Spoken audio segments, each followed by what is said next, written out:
Well, as a director, it's a gift to have a story like this, because it's a story that put together two universal themes. One is the theater, and one is the love. Every age, every century had a woman, an iconic woman that could be Adriana. So when I first approached this opera, I decided, these are an opera in 4 acts. I decided to place each act in a different century, starting from the first act, which is taking place in a backstage. And so I left the first act exactly in the time that the composer wanted, which is 1732 in Paris, where Adriana really existed in that time.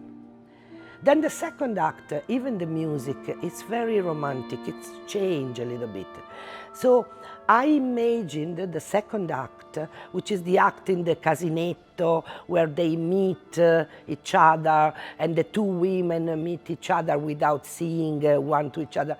So it's very romantic theme. And so I moved that in 1860, the century of Verdi, the century of all the romantic music.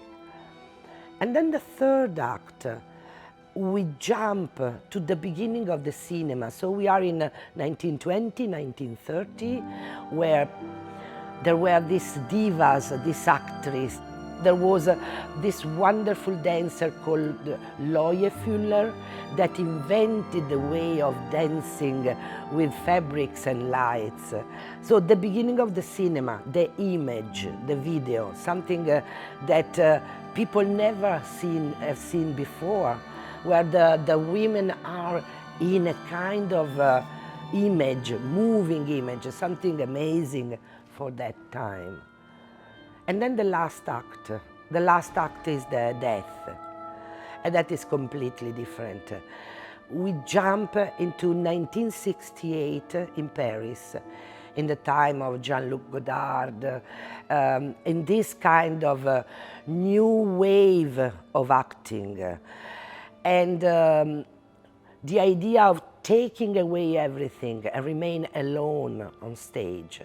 And that is the moment where Adriana, at the beginning of the fourth act, she has this big crisis, which is not only chained to the love, but is linked to the crisis of being an actress.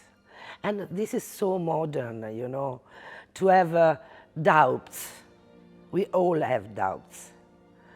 So these 4 ages is the entire time of this story.